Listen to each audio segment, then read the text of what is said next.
महायुति में सीट बंटवारे को लेकर फंसा पेच, सूत्रों से खबर आज दिल्ली में फिर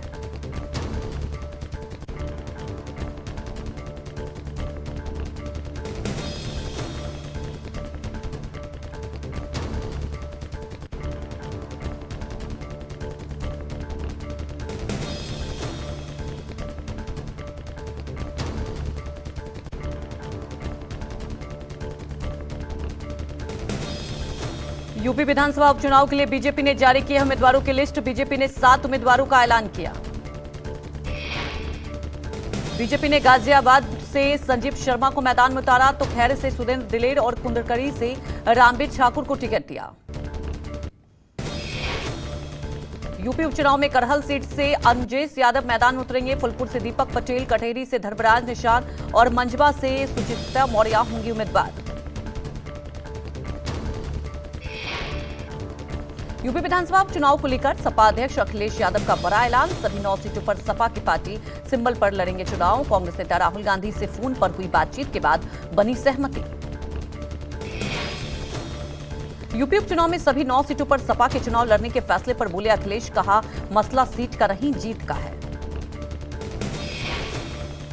पहले खबर थी कि 5 सीटों पर दावा ठोक रही कांग्रेस को सपा ने फुलपुर सीट देने की पेशकश की थी। राज्य की 9 विधानसभा सीटों पर 13 नवंबर को वोटिंग, 23 नवंबर को नतीजे आएंगे। यूपी में सीट शेयरिंग पर एनडीए में फंसा पेच। 8 सीटों पर बीजेपी और 1 सीट पर आरएलडी के चुनाव लड़ने का हुआ था ऐलान। निषाद पार्टी ने मंझवा और कटेहरी सीट पर दोहराया दावा। अखिलेश ने राहुल के साथ शेयर की तस्वीर सोशल मीडिया पर लिखा, हमने ठाना है संविधान बचाना है, बापू बाबा साहेब लोहिया के सपनों का देश बनाना है। अखिलेश यादव ने आज सुबह एक्स पर राहुल का हाथ पकड़े फोटो शेयर की और लिखा, इंडिया गठबंधन के प्रत्याशी सपा के चुनाव चिन्ह पर ही चुनाव लड़ेंगे। यूपी में उपचुनाव में सभी सीटों पर साइकिल निशान पर चुनाव लड़ने की घोषणा पर बीजेपी का तंज, का हाथ का पंजा खाली रह गया, कांग्रेस अब हाथ मलते रहे। कांग्रेस मुक्त का नारा भारतीय जनता पार्टी ने दिया था, लेकिन उसको उत्तर प्रदेश में साकार कराने का काम अखिलेश यादव जी कर रहे हैं। आखिरकार अखिलेश यादव जी ने घोषित कर दिया कि समाजवादी पार्टी के साइकिल चुनाव निशान पर ही उपचुनाव लड़े जाएंगे। अब कांग्रेस के हाथ खाली हो गए और यह हाथ का पंजा अब हाथ मलता रहेगा। बीजेपी ने कहा, सपा ने दिया कांग्रेस को धोबी पछाड़ दाव। बीजेपी का कांग्रेस मुक्त नारा साकार कर रही सपा, कांग्रेस अपनी दुर्दशा के लिए खुद जिम्मेदार। बीजेपी बोली, सपा ने मध्य प्रदेश और हरियाणा विधानसभा चुनाव का बदला लिया है, खंड खंड हुआ है इंडिया गठबंधन। महायुति में सीट बंटवारे को लेकर फंसा पेच। दिल्ली में फिर अमित शाह से मिलेंगे शिंदे। अजित फडणवीस महाराष्ट्र चुनाव को लेकर होगी चर्चा। अजित पवार और फडणवीस दिल्ली में मौजूद, जबकि सीएम शिंदे दिल्ली आएंगे। सूत्रों की माने तो अजित पवार सीट बंटवारे से नाराज हैं। 182 उम्मीदवारों के ऐलान के बाद बची हुई सीटों पर चर्चा। 106 सीटों में ज्यादातर बीजेपी और शिंदे के बीच बंटवारा होना है। महाराष्ट्र में महाविकास अघाड़ी में फाइनल हुई है सीट शेयरिंग। कांग्रेस, एनसीपी और शिवसेना उद्धव गुट 85-85 सीटों पर लड़ेगी चुनाव। मुंबई में साझा प्रेस कॉन्फ्रेंस में हुआ ऐलान। 238 सीटों वाली राज्य विधानसभा चुनाव में 18 सीटें इंडिया गठबंधन की दूसरी पार्टियों के लिए छोड़ा गया। इनमें समाजवादी पार्टी भी शामिल है। महाराष्ट्र में एक ही फेज में 20 नवंबर को मतदान है। महाविकास अघाड़ी में शामिल तीनों प्रमुख दलों की सीटें कुछ और बढ़ सकती है। 18 सीटें सहयोगी दलों के लिए छोड़ने का बावजूद 15 सीटों का अब तक फैसला नहीं हुआ है।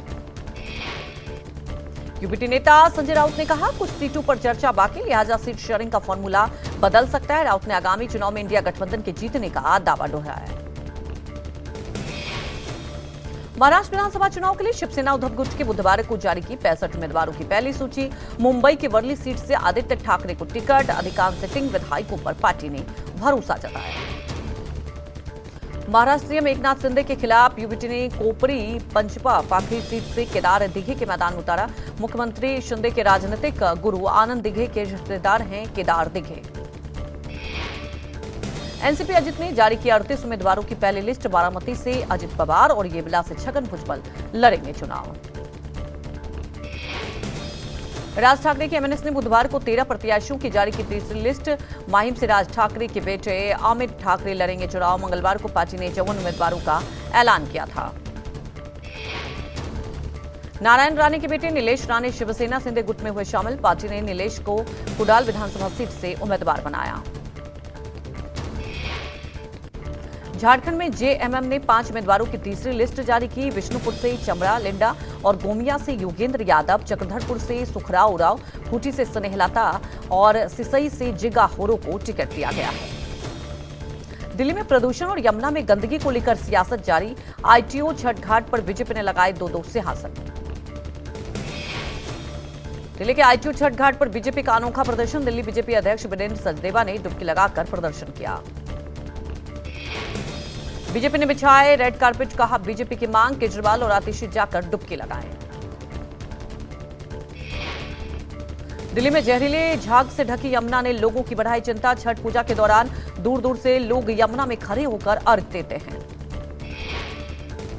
नदी में अमोनिया और फॉस्फेट का स्तर बहुत ज्यादा है, जो लोगों की सेहत के लिए खतरनाक हो सकता है। इससे सांस लेने में तकलीफ और त्वचा संबंधी समस्याएं हो सकती है।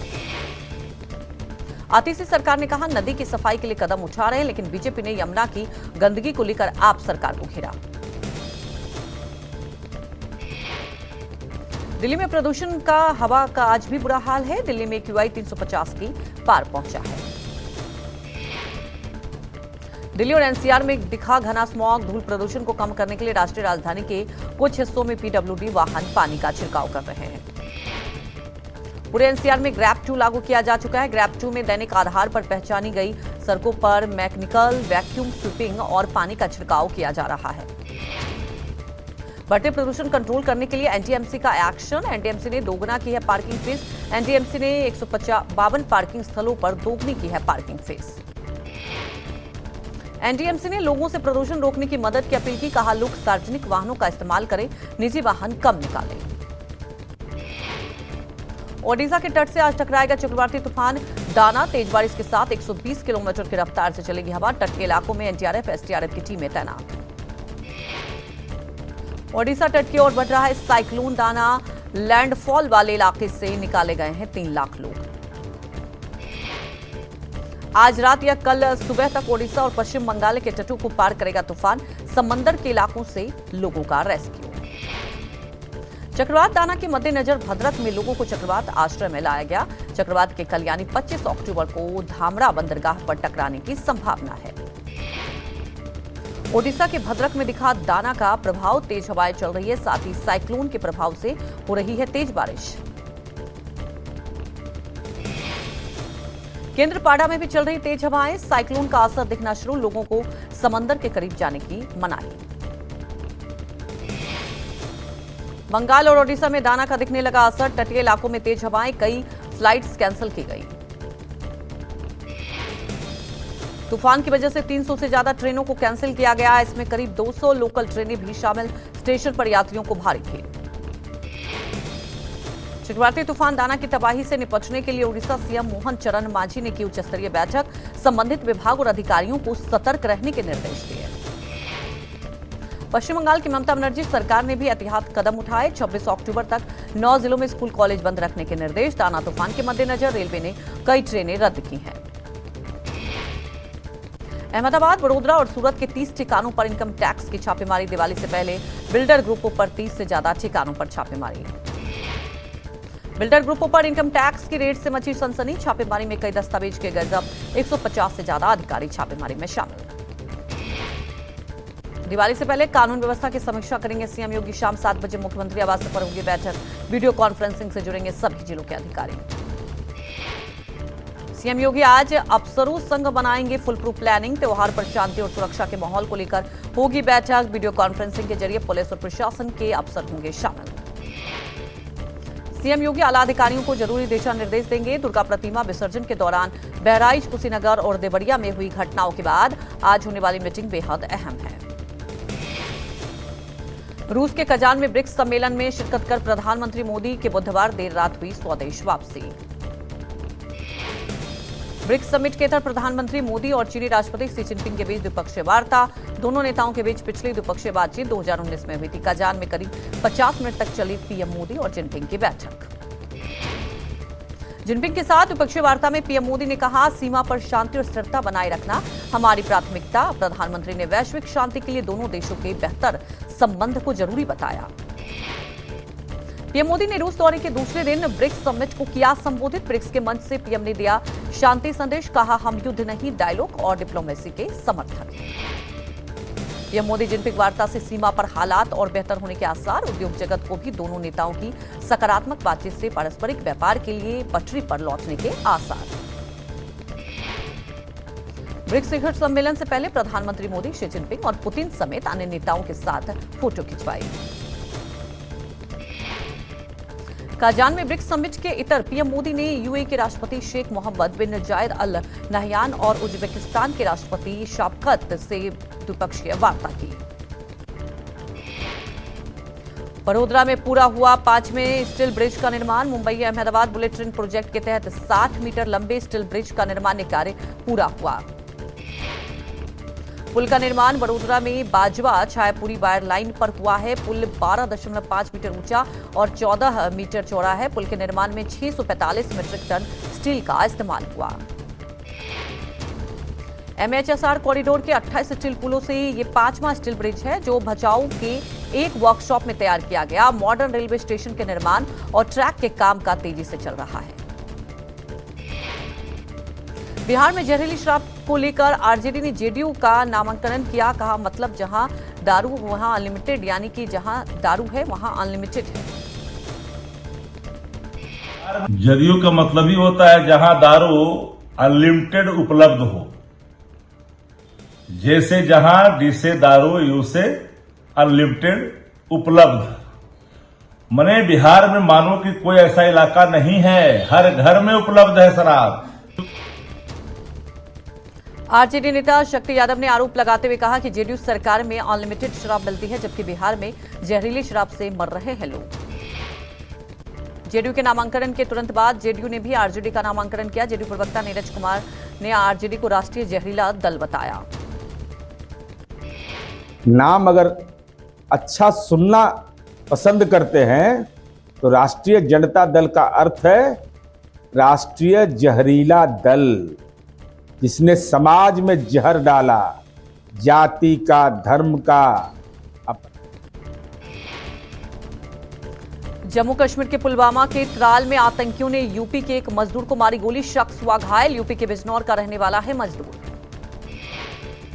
मृत की पहचान बिजनौर निवासी शुभम कुमार के रूप में हुई है। कश्मीर में एक सप्ताह में गैर स्थानीय मजदूरों पर यह तीसरा हमला है। गांदरबल आतंकी हमले के आरोपियों की तस्वीरें वायरल। 2 आतंकियों की तस्वीरें सामने आई। हथियारों से लैस दोनों आतंकी सीसीटीवी में कैद। वायरल तस्वीरों में एक आतंकी ने सलवार कमीज और साल ओढ़ कर रखा है। दूसरे आतंकी ने पैंट टी शर्ट पहन रखी। कंधे पर एक पिट्ठू बैग है। दोनों आतंकियों के पाकिस्तानी होने की आशंका है। राजस्थान के जयपुर पुलिस ने 12 बांग्लादेशियों को गिरफ्तार किया। फर्जी तरीके से आधार कार्ड और अन्य दस्तावेज बनवाकर रह रहे थे आरोपी। पुलिस ने जयसिंहपुरा स्थित जेडीए फ्लैट में रहने वाले बांग्लादेशियों को गिरफ्तार किया। आरोपियों ने फर्जी दस्तावेज की मदद से जेडीए अप्रूव फ्लैट खरीदा था। 12 गिरफ्तार बांग्लादेशियों में से 6 नाबालिग दिव्यांग। पुलिस ने सभी आरोपियों को गिरफ्तार किया। पुलिस सभी से पूछताछ कर रही है। सलमान खान से 5 करोड़ रुपए फिरौती मांगने वाला शख्स गिरफ्तार। मुंबई पुलिस ने जमशेदपुर से अरेस्ट किया। धमकी देने वाला शख्स जमशेदपुर में सब्जी बेचता है। पिछले हफ्ते मुंबई पुलिस को सलमान खान को लेकर लॉरेंस बिश्नोई गैंग का नाम लेते हुए एक धमकी भरा मैसेज मिला था जिसमें 5 करोड़ रुपए की फिरौती मांगी गई थी। पकड़े शख्स ने मुंबई ट्रैफिक पुलिस के व्हाट्सएप नंबर पर धमकी भरा संदेश भेजा। उसके बाद अपना मोबाइल बंद कर लिया था। स्थानीय पुलिस की मदद से मैसेज भेजने वाला शख्स गिरफ्तार हुआ। 3 से 5 नवंबर तक होगा वाराणसी में सनातन कुंज भव्य कार्यक्रम का आयोजन। जगत गुरु श्री आदि शंकराचार्य जी की संपदा के उत्तराधिकारी स्वामी मानेंद्र सरस्वती स्वामी ने ये जानकारी दी है। ये कार्यक्रम सनातन धर्म की समृद्धता और उसके आदर्शों के प्रचार प्रसार के उद्देश्य को लेकर आयोजित किया जा रहा है। इस कार्यक्रम में आने के लिए सीएम योगी को भी आमंत्रित किया गया है। ये 3 दिन का कार्यक्रम होगा जिसमें देश भर के विभिन्न मठों और पीठों के साधु संत, महात्मा और उनके प्रतिनिधि शामिल होंगे। गाजियाबाद के मोदीनगर में सामने आई हैरान करने वाली घटना। आदर्श नगर कॉलोनी में रहने वाले अंकुश गोयल के बैंक ऑफ बड़ौदा में रखे करीबन 40 लाख के गहने चोरी हुए। प्रीतिशा गोयल का आरोप, बैंक के लॉकर से 40 तोले सोना और 50-60 तोले चांदी के गहने गायब हो गए, जिसकी कुल कीमत लगभग 40 लाख रुपए है। प्रीतिशा के मुताबिक बैंक से कॉल आई कि खुला हुआ है और जब पहुंचे तो लॉकर से सोने चांदी गहने गायब दिखे। गौतम अडानी ने की एक और मेगा डील। अडानी ग्रुप की कंपनी अंबुजा सीमेंट ने 8100 करोड़ रुपए में ओरिएंट सीमेंट के अधिग्रहण का ऐलान किया है। अडानी ग्रुप ने ओरिएंट सीमेंट में 40% और हिस्सेदारी खरीदी है। अंबुजा सीमेंट्स की ओर से यह हिस्सेदारी ओसीएल के मौजूदा प्रवर्तक और कुछ पब्लिक शेयर धारकों से खरीदी जाएगी। अंबुजा सीमेंट्स के डायरेक्टर करण अडानी ने कहा कि अधिग्रहण अंबुजा सीमेंट्स की त्वरित विकास यात्रा में एक और महत्वपूर्ण कदम है, जिसमें अंबुजा के अधिग्रहण के 2 सालों के भीतर सीमेंट की क्षमता में 30 MTPA की वृद्धि हुई है। अडानी ग्रीन एनर्जी लिमिटेड ने बनाया रिकॉर्ड। AGL ने मंगलवार को वित्त वर्ष 2025 की पहली छमाही में 20% की वृद्धि के साथ 4518 करोड़ रुपए के EBITDA दर्ज किया है। AGL ने नगद लाभ के पिछले सालों की तुलना में 27% की वृद्धि हुई। तिमाही आधार पर बिजली आपूर्ति में EBITDA में वित्त वर्ष 2025 की दूसरी तिमाही में 17% की वृद्धि के साथ 2143 करोड़ रुपए की वृद्धि देखी गई। सिख समुदाय ने पूर्व प्रधानमंत्री मनमोहन सिंह को भारत रत्न देने की मांग की। नामधारी सिंह संगत ने कहा कि मनमोहन सिंह को मिले भारत रत्न। दिल्ली के कॉन्स्टिट्यूशनल क्लब में एक प्रेस कॉन्फ्रेंस कर पूर्व प्रधानमंत्री सरदार मनमोहन सिंह को भारत रत्न देने की मांग, भारत रत्न देने के लिए पीएम को चिट्ठी भी लिखी गई है। नागपुर में हत्या की सनसनीखेज वारदात। आर्मी जवान ने की प्रेमिका की हत्या। चलते ट्रक से मोबाइल फेंककर प्रेमिका के शव को जंगल में दफनाया। दृश्यम फिल्म की तर्ज पर आर्मी जवान ने खुद को अस्पताल में भर्ती दिखाया। गर्लफ्रेंड की शादी का दबाव बनाने की वजह से हत्या की साजिश रची। अजय वानखेड़े असम के आर्मी अस्पताल में फार्मासिस्ट का काम करता था। बाद में खुद ही पुलिस में सरेंडर किया, पर हत्या की बात कबूल नहीं की। अब पुलिस ने गुत्थी सुलझा ली है। मुंबई में एनसीपी नेता बाबा सिद्दीकी मर्डर केस में पुणे से 3 और आरोपी गिरफ्तार। अब तक 14 लोगों की हो चुकी है अरेस्टिंग। पकड़े गए आरोपियों की उम्र 19 से 22 के बीच है। बेंगलुरु के हुरमाबू आगरा इलाके में निर्माणाधीन इमारत गिरने से 5 की मौत। मलबे में कई लोगों के फंसे होने की आशंका। दिल्ली में जामिया मिल्लिया इस्लामिया के दिवाली कार्यक्रम में जमकर हंगामा। कुछ लोगों ने रंगोली और दियों के साथ छेड़छाड़ की, जिसके बाद हुआ तनाव और तनाव के बीच फोर्स को तैनात किया गया है। कोलकाता एक एजरा स्टेट में एक बिजली सामानों के गोदाम में आग लगी है। आग से लाखों का नुकसान। दमकल की 15 गाड़ियों को घंटों मशक्कत करनी पड़ी।